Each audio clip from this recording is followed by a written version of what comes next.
Planck Epoch, the first 10 to the negative 43 seconds after the Big Bang. At this scale, time and space have no clear meaning, and the four fundamental forces of nature are believed to have existed as a single unified force. The temperature exceeds 10 to the power of 32 degrees. No physical theory currently describes this era with confidence. Everything that would become the observable universe was compressed into a region smaller than a single proton. Inflationary Epoch. Beginning at approximately 10 to the negative 36 seconds, the universe underwent a period of exponential expansion, doubling in size at least 60 times in a fraction of a second. Space itself expanded faster than light, though no object moved faster than light through space. This rapid expansion smoothed out any initial irregularities and stretched quantum fluctuations to cosmic scale. Those fluctuations became the seeds for every galaxy, cluster, and filament that exists today. Inflation ended when the energy driving it converted into a hot, dense particle bath, a process called reheating. Quark Epoch. From 10 to the negative 12 seconds to 10 to the negative 6 seconds, the universe was a dense plasma of quarks, gluons, and leptons at temperatures too extreme for quarks to bind into composite particles. This quark-gluon plasma was the fundamental state of matter during this period. There was a slight imbalance, roughly one extra quark for every billion quark-antiquark pairs. That asymmetry, whose origin is not fully understood, is why matter exists at all. Hadron Epoch. At 10 to the negative 6 seconds, temperatures dropped enough for quarks to bind together under the strong nuclear force, forming hadrons, protons, and neutrons. Within the first second, most of the hadrons and antihadrons annihilated each other, converting into radiation. The surviving remnant, one particle in every billion, became all the baryonic matter in the universe.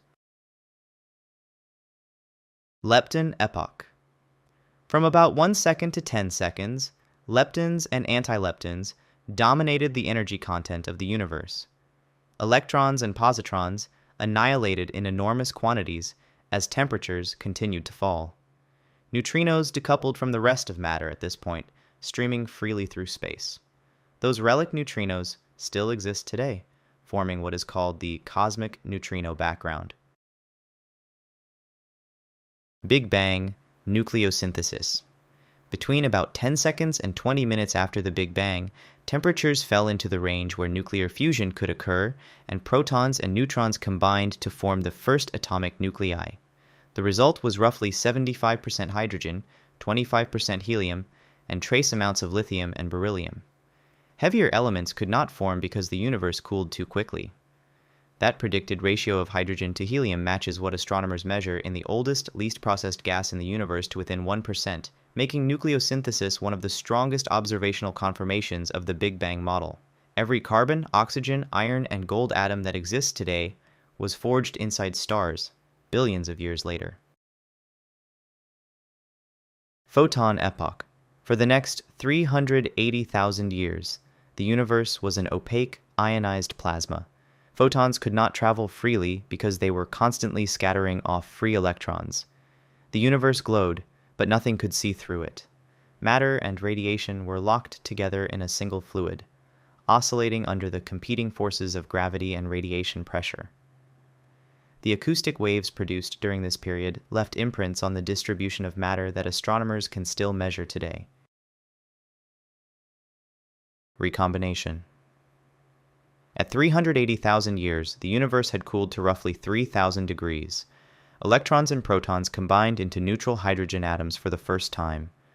With no free electrons to scatter off, photons were released and traveled unimpeded in all directions. That flash of light, stretched by 13.8 billion years of cosmic expansion, is now visible as the cosmic microwave background, a faint, uniform glow of microwave radiation permeating the entire sky. Its temperature today is 2.7 degrees above absolute zero, and its tiny variations, measured to 1 part in 100,000, encode the exact distribution of matter at the moment the universe first became transparent. Dark Ages. After recombination, the universe went dark. There were no stars, no galaxies, and no sources of light. the universe contained only neutral hydrogen gas, slowly clumping under gravity along the density variations left by inflation. This period lasted hundreds of millions of years. It ended only when the first stars ignited, flooding the universe with ultraviolet radiation for the first time. Cosmic Dawn. The first stars formed roughly 100 to 200 million years after the Big Bang. They were enormous, hundreds of times the mass of the Sun, composed entirely of hydrogen and helium, with no metals to cool or stabilize them. They burned hot and died fast, seeding the surrounding gas with the first heavy elements through supernovae. Their radiation began reionizing the neutral hydrogen that had filled the universe since recombination, a process that completed roughly 1 billion years after the Big Bang. Stelliferous Era.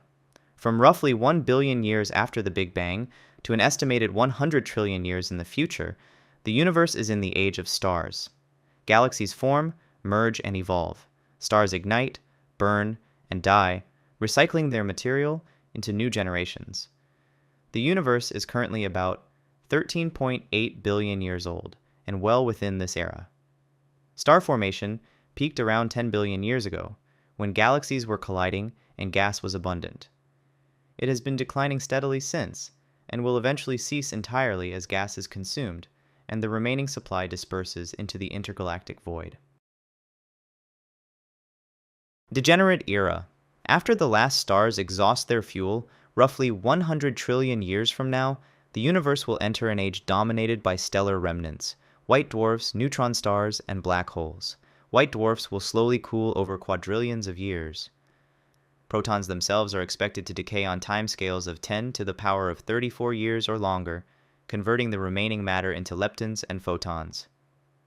By the end of this era, almost nothing composed of ordinary matter will remain. Black Hole Era.